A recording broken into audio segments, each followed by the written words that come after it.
আজ আমরা পুরো জাতি একসঙ্গে স্মরণ করছি এমন একদিন যা এদেশের ইতিহাসে গভীর ছাপ রেখে গেছে। 5ই আগস্ট শুধু একটি বিশেষ দিবস নয়, এটি একটি প্রতিজ্ঞা, গণজাগরণের উপাখ্যান এবং ফ্যাসিবাদী শাসন থেকে জাতির পুনর্জন্মের দিন।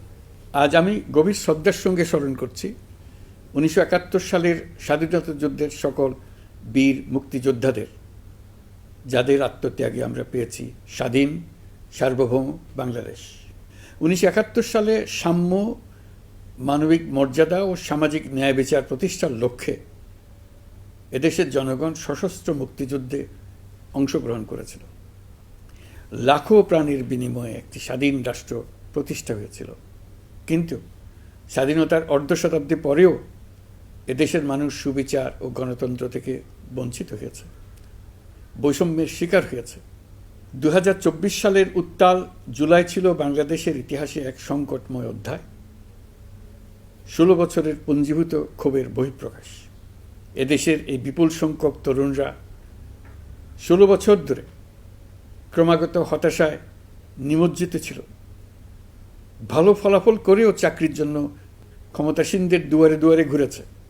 চাকুরিকে ঘিরে তৈরি হয়েছিল দুর্নীতি, স্বজনপ্রীতি আর তদবির বাণিজ্য।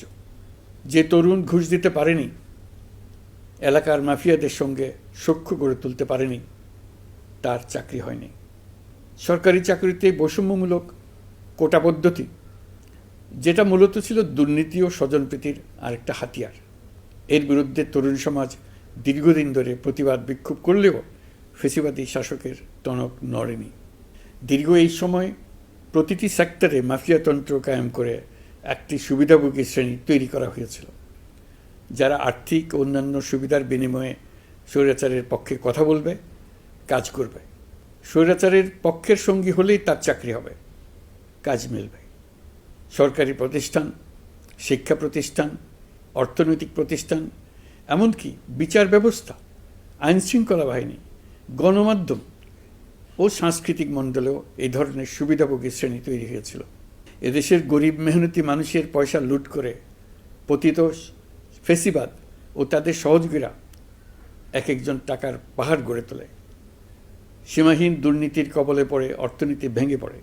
এই দেড় যুগে প্রতিটি ন্যায্য দাবি, প্রতিবাদ, বিক্ষোভ চলাকালে পুলিশের পাশাপাশি দলীয় সন্ত্রাসীরা অস্ত্র হাতে আন্দোলনকারীদের পিটিয়েছে। গত 16 বছরে যারাই সরকারের সমালোচনা করেছে, নাগরিকদের অধিকারের পক্ষে কথা বলেছে, তাদেরকে গ্রেফতার অথবা গুম করা হয়েছে। লাখ লাখ বিরোধী দলীয় রাজনৈতিক নেতাকর্মীদের নির্বিচারে আটক, গ্রেফতার করা হয়েছে। এই ভয়াবহ পরিস্থিতিতে 24 জুলাইয়ে দেশের ছাত্র সমাজ, তরুণ প্রজন্ম, সাধারণ মানুষ সবাই একত্রিত হয় এক নতুন দিনের প্রত্যাশায়। সমস্বরে তারা বলে ওঠে, এবার ফ্যাসিবাদকে যেতে হবে। তবু দেশের মানুষের বুকে গুলি চালিয়ে শেষ পর্যন্ত ক্ষমতা আঁকড়ে ধরে রাখতে চেয়েছিল ফ্যাসিবাদী সরকার। তারা নির্বিচারে গুলি করেছে, গ্রেপ্তার করেছে, ইন্টারনেট বন্ধ করে হত্যাকাণ্ডের তথ্য লুকাতে চেয়েছে। রাতের অন্ধকারে এলাকায় এলাকায় অভিযান চালিয়ে ছাত্রদের আটক করেছে। গুলিবিদ্ধ আহতদের তারা হাসপাতালে চিকিৎসা নিতে দেয়নি। হাসপাতালগুলোকে নির্দেশ দেওয়া হয়েছিল যেন আহতদের ভর্তি না করা হয়। এ কারণে বহু মানুষ চিকিৎসা না পেয়ে চিরতরে দৃষ্টি হারিয়েছে, পঙ্গু হয়েছে। আজ জুলাই গণ অভ্যুত্থান দিবসে আমি জাতির সূর্য সন্তান জুলাই শহীদদের গভীর শ্রদ্ধার সঙ্গে স্মরণ করছি, তাদের আত্মার মাগফিরাত কামনা করছি। জুলাইয়ে যারা আহত হয়েছেন, চিরতরে পঙ্গু হয়েছেন, দৃষ্টি হারিয়েছেন, জাতির পক্ষ থেকে আমি তাদের প্রতি শ্রদ্ধা ও কৃতজ্ঞতা জানাচ্ছি। এই জাতি আপনাদের কাছে চিরকৃতজ্ঞ থাকবে।